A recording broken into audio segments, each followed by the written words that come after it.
Everyone, this is Vandana and welcome to CTET data. Start करेंगे आज का सेशन जिसमें हम पढ़ने वाले हैं ऊष्मीय मान यानी कि कैलोरीफिक वैल्यू, और पढ़ेंगे कि ऊष्मीय मान जो फ्यूल्स होते हैं उनके कितने कितने ऊष्मीय मान होते हैं, कितनी वैल्यू होती है उसकी, और कुछ फ्यूल्स के बारे में हम जानेंगे, उनकी फिजिकल प्रॉपर्टी के आधार पे कितने टाइप के होते हैं और उनमें सबसे अच्छा फ्यूल किसे माना जाता है, सबसे ज़्यादा कैलोरीफिक वैल्यू किसकी होती है, कौन से फ्यूल की होती है, सबसे कम किसकी होती है और वो क्वांटिटी कितनी होती है। ठीक, उसकी यूनिट क्या होती है, ऊष्मीय मान जो होता है उसकी यूनिट क्या होती है, और हम जानेंगे कि जो वेल्डिंग किया जाता है, फल जो पकते हैं कृत्रिम रूप से पकाए जाते हैं, आर्टिफिशियली या फिर नेचुरली पकते हैं, तो उनके लिए कौन सी गैसें यूज होती हैं। तो आज के सेशन में ये सारी चीज़ें डिस्कस करने वाले हैं और फ्लेम एंड कंबशन हमारा टॉपिक आज का कंप्लीट हो जाएगा। फिर हम प्रदूषण यानी कि नेक्स्ट टॉपिक पे चलेंगे और केमिस्ट्री हमारी कंप्लीट हो जाएगी। ठीक, तो कुछ मेटल एंड नॉन मेटल हैं जिनके क्वेश्चन हम कंप्लीटली करेंगे और टॉपिक हमने कवर कर रखा है। ठीक, तो फटाफट से स्टार्ट कर लेते हैं। और जो लोग चैनल पे नए हैं तो चैनल को प्लीज सब्सक्राइब करके बेल आइकन को हिट कर लीजिएगा, क्योंकि आपको हमारे चैनल पे फिजिक्स केमिस्ट्री बायोलॉजी की कंप्लीट थ्योरी मिल रही है। जैसे बोलते हैं ना कि बैच परचेज किया है तो वो थ्योरी आपको मिल रही है, क्योंकि हम एनसीईआरटी और प्रीवियस ईयर पेपर दोनों को कंबाइन करके पढ़ रहे हैं ताकि कोई भी चीज हमसे ना छूटे। ठीक, बायोलॉजी के कुछ टॉपिक बचे हैं और फिजिक्स के कुछ टॉपिक बचे हैं और केमिस्ट्री का एक टॉपिक और बचा है प्रदूषण। ठीक, तो वो भी कंप्लीट कर देंगे और फिर उसके बाद हम प्रीवियस ईयर करेंगे। जितने भी क्वेश्चन आपको हैं डाउटफुल हैं वो आप क्वेश्चन पूछ सकते हैं और फीडबैक दे सकते हैं अपना, और इस सेशन के आधार पे। और डेली शाम 4 बजे आपको वीडियो मिल जाएगी और 5-10 मिनट आगे पीछे हो सकता है, बट डेली ट्राई करेंगे कि डेली शाम 4 बजे आपको वीडियो मिल जाए या फिर सेशन आपको प्रोवाइड हो जाए। अपने टाइम टेबल में सेट कर सकते हैं कि साइंस की क्लास मुझे करनी ही करनी है शाम 4 बजे। ठीक, तो स्टार्ट कर लेते हैं फटाफट से। हम पढ़ने वाले हैं ऊष्मीय मान के बारे में, कैलोरीफिक वैल्यू क्या होती है। तो उससे पहले हम एक चीज और पढ़ लेते हैं जिसे कहते हैं ज्वाला। तो ज्वाला के बारे में हमने कल पढ़ा तो था, लेकिन उसकी सिर्फ एक स्ट्रक्चर के बारे में जाना है। ये ज्वाला होता क्या है ये हमने नहीं पढ़ा। तो ज्वाला क्या होता है, ऐसे पदार्थ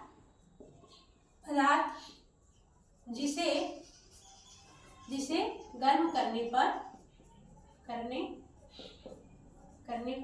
वाष्प उत्पन्न करते हैं, वाष्प उत्पन्न करते हैं, वही पदार्थ क्या करते हैं, ज्वाला बनाते हैं। ठीक, ज्वाला बनाते हैं। ठीक, तो ज्वाला वही पदार्थ बनाते हैं जो कि गर्म करने पर क्या देते हैं, वाष्प प्रदान करते हैं, वाष्प उत्पन्न करते हैं। ठीक, ऊष्मीय मान क्या होता है, तो ऊष्मीय मान का एक डेफिनेशन देखेंगे। ऊष्मीय मान, ठीक, तो 1 किलो या फिर 1 केजी ईंधन जलाने पर प्राप्त ऊष्मा को ईंधन का ऊष्मीय मान कहते हैं, ठीक, कहते हैं। ठीक, अब इसकी यूनिट क्या होती है, इसकी यूनिट होती है किलो जूल पर केजी। ऊष्मीय मान की यूनिट होती है किलो जूल पर केजी, यानी कि 1 किलो आपने ईंधन जलाया तो उससे कितना ऊष्मा प्राप्त हुआ है वही क्या कहलाएगा, ईंधन का ऊष्मीय मान कहलाएगा। ठीक, तो कुछ यहाँ पे हम फ्यूल लिखेंगे, फ्यूल यानी कि ईंधन लिखेंगे और उसके कैलोरीफिक वैल्यू लिखेंगे, कैलोरीफिक वैल्यू यानी कि ऊष्मीय मान लिखेंगे, ऊष्मीय मान। ठीक, तो ये ईंधन है और ईंधन यहाँ पे लिखे जाएंगे और उसके ऊष्मीय मान यहाँ पे लिखे जाएंगे। तो ये पूछा जाता है सीटेट पेपर 2 में, सबसे ज्यादा और सबसे कम, ठीक है, या मॉडरेट किसका होता है, कैलोरीफिक वैल्यू।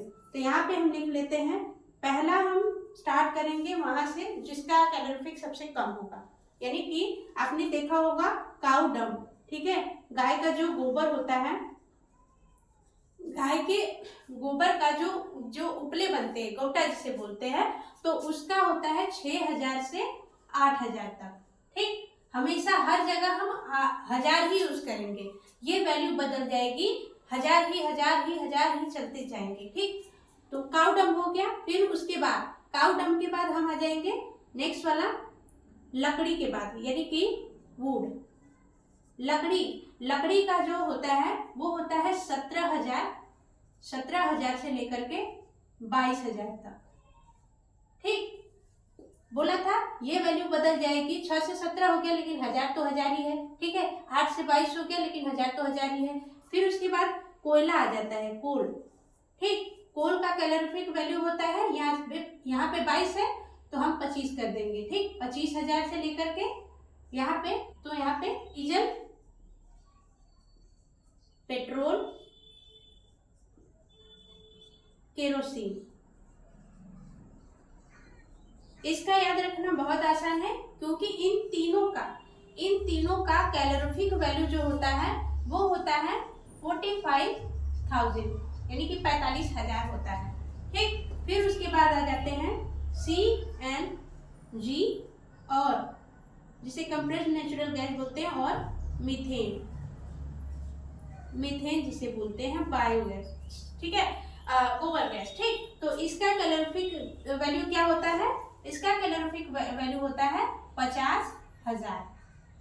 फिर उसके बाद आ जाते हैं एलपीजी जो घरों में गैस पे खाना बनता है, तो उसका कैलोरीफिक वैल्यू होता है 55,000। ठीक, और फिर लास्ट में आता है हाइड्रोजन, जिसका सबसे ज्यादा कैलोरीफिक वैल्यू होता है वो होता है 1,50,000। ठीक है, तो यहाँ पे आई होप दिख रहा होगा।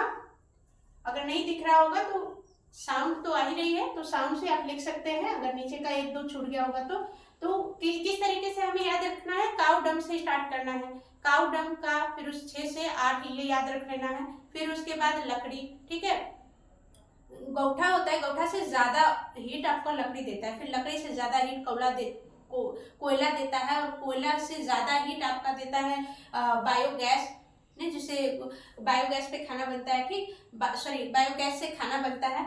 ठीक, तो बायोगैस हो गया। फिर उसके बाद डीजल, पेट्रोल, केरोसिन, तीनों का एक ही है 45,000। फिर उसके बाद आप CNG और मीथेन, इन दोनों का 50,000 है। फिर उसके बाद LPG का 55,000 है। ठीक, और हाइड्रोजन का 1,50,000 है। ठीक, तो यहाँ पे ये सारी चीजें हम याद रख लेंगे। ये है किलो जूल पर केजी, ये किलो जूल पर केजी में इसका ऊष्मीय मान है। ठीक, क्योंकि पूछ देता है सबसे ज्यादा ऊष्मीय मान किसका होता है, तो आप बता देंगे हाइड्रोजन का। तो अगर यहाँ पे एक चीज पूछ लिया हाइड्रोजन का, तो बाकी का भी तो पूछ सकता है, वैल्यू भी पूछ सकता है, इसलिए हम सब पढ़ेंगे। ठीक, तो यहाँ पे ये समझ में आ गया। और दूसरी बात ये समझ में आ गई कि हाइड्रोजन जो होता है सबसे अच्छा ईंधन होता है, सबसे अच्छा ईंधन है। क्यों सबसे अच्छा है? क्योंकि इसका जो ऊष्मीय मान होता है सबसे अधिक होता है, ऊष्मीय मान सबसे अधिक है, यानी कि अधिक मात्रा में ऊष्मा देगा। ठीक, दूसरा है कि जो हाइड्रोजन होता है ये प्रदूषण कम देता है, प्रदूषण कम करता है।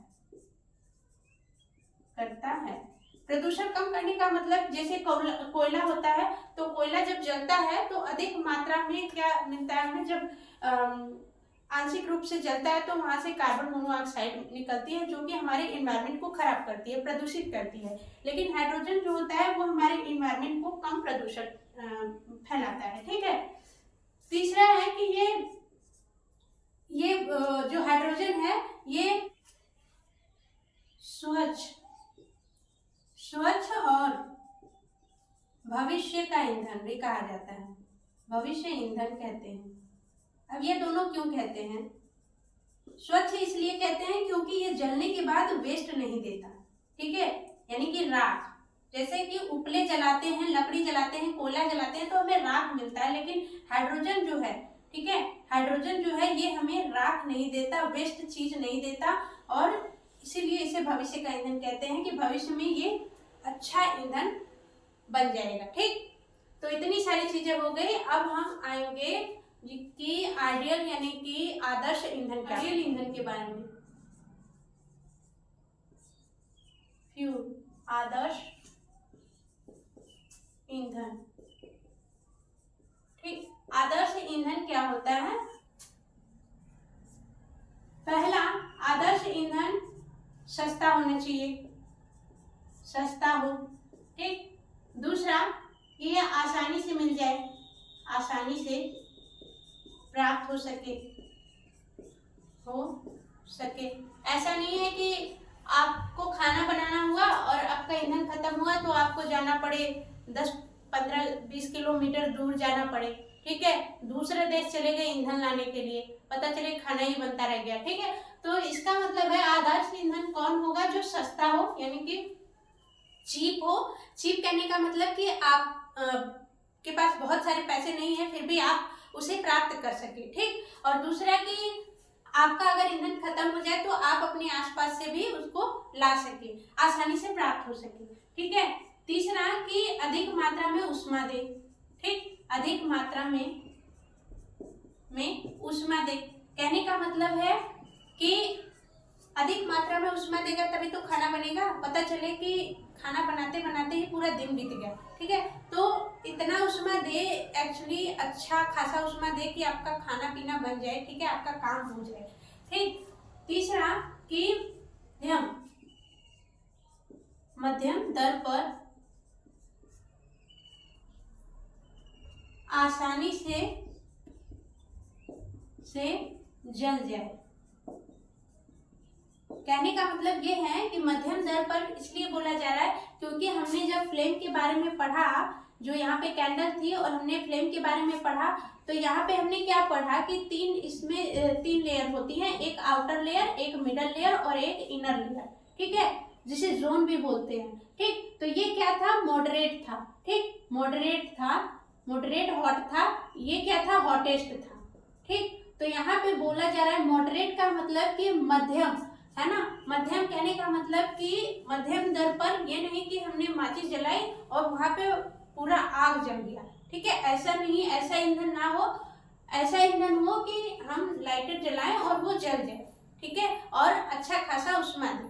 ठीक, ऐसा नहीं है कि हमने लाइटर जलाया और वहां पे पता चला कि बॉम्ब ही फट गया, तो ऐसा ना हो। और ऐसा भी नहीं है कि हम लाइटर जलाते रह गए और वहां पे आग ही नहीं जली। तो मॉडरेट लेवल पे वो क्या करे? आसानी से जल जाए, ऐसा ईंधन हो, उसे बोलेंगे आदर्श ईंधन।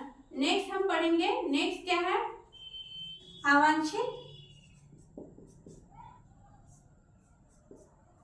अवांछित पदार्थ नहीं प्राप्त हो। अवांछित पदार्थ नहीं प्राप्त होने का मतलब है कि जलने के बाद बहुत सारा राख जो देता है वो न दे। ठीक है, तो कहने का मतलब ये है कि आप एक सर्वगुण संपन्न ईंधन चाहते हैं जो कि नहीं है। ठीक है, जो आपको वेस्ट चीजें नहीं देता है तो वो महंगा है, और जो सस्ता है वो आपको बहुत अधिक मात्रा में वेस्ट चीजें देगा। ठीक है, प्रदूषण पैदा करेगा। ठीक है, प्रदूषण न फैलाए। तो ऐसे ईंधन को क्या बोलेंगे? आदर्श ईंधन बोलेंगे। मिला जुला करके आपको कोई नुकसान ना हो। ठीक है, आपको ज्यादा पैसे न लगाने हो, आपको ज्यादा मेहनत ना लगानी हो, तो इस तरीके से जो ईंधन मिलेगा उसे आदर्श ईंधन बोलेंगे। ठीक है, फ्यूल के प्रकार यानी कि ईंधन के प्रकार, ईंधन के प्रकार पढ़ेंगे। पहला हम पढ़ेंगे लिक्विड फ्यूल, यानी कि तरल ईंधन। तरल ईंधन क्या होता है? तो ऐसे दहनशील पदार्थ जो वाष्प उत्पन्न करते हैं,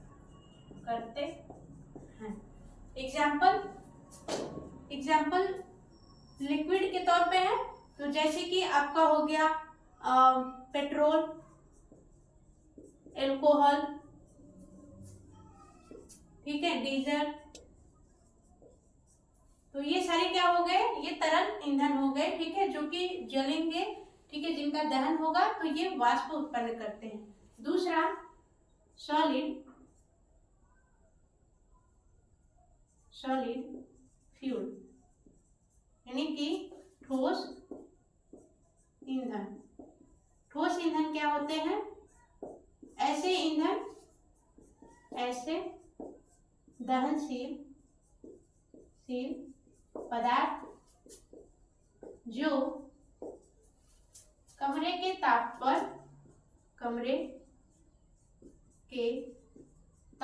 पर ठोस अवस्था में होते हैं, ठोस अवस्था में होते हैं।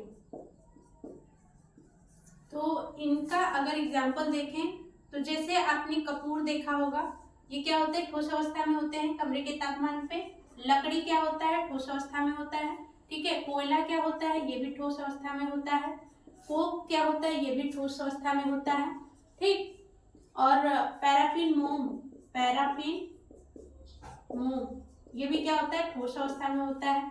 कैंडल आपने देखा होगा, कैंडल क्या होता है, ठोस अवस्था में होता है ना। तो ये सभी क्या है, सॉलिड फ्यूल है, ठीक है, ठोस ईंधन, जो कि ऐसे दहनशील पदार्थ हैं, क्या करते, जो होते हैं ठोस अवस्था में होते हैं, कमरे के तापमान पे ठोस अवस्था में प्राप्त होते हैं, ठीक। तीसरा अगर देखेंगे तो गैस फ्यूल, ठीक है, गैसेस फ्यूल जो होते हैं, ठीक है, गैसीय ईंधन जिसे बोल सकते हैं, गैसीय ईंधन। तो गैसीय ईंधन क्या होते हैं, गैसीय ईंधन ऐसे ईंधन होते हैं, ऐसे गैसीय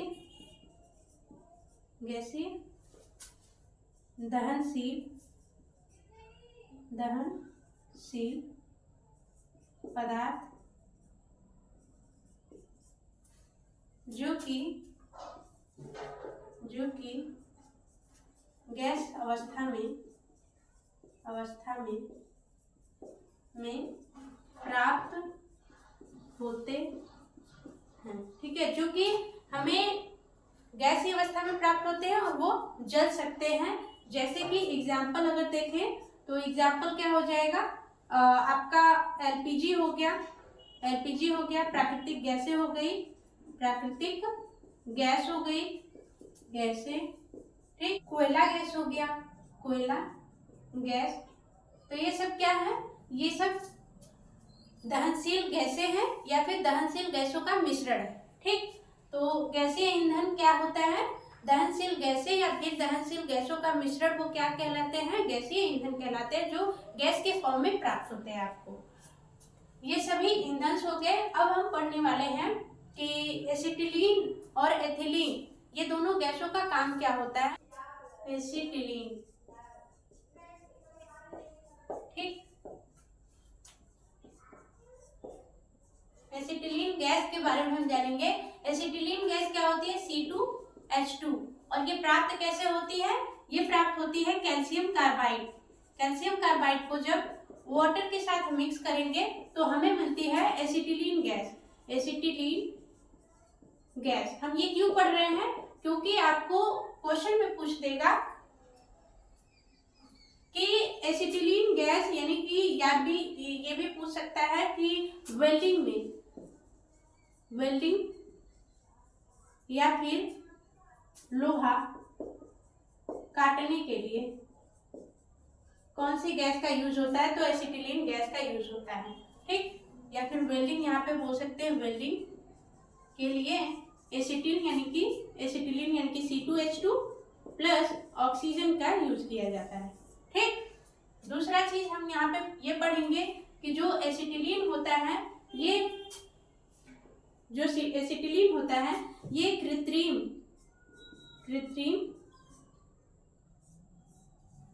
कृत्रिम रूप से फल पकाने में यूज होता है, पकाने में प्रयोग किया जाता है, ठीक। एसिटिलीन कृत्रिम रूप से फल पकाने में प्रयोग किया जाता है। और प्राकृतिक रूप से प्राकृतिक रूप से कैसे फल पकते हैं? तो वो पकते हैं एथिलीन की वजह से, एथिलीन की वजह से। एथिलीन का फॉर्मूला C2H4, ठीक है। तो ये क्या होता है? प्लांट का हार्मोन होता है जिसकी वजह से फल जो होते हैं वो पकते हैं, जो क्या होता है? गैसियस फॉर्म में होता है, ठीक है। ये एकमात्र ऐसा हार्मोन है प्लांट का जो कि फल को पकाने में मदद करता है। वो कौन सा है? ठीक।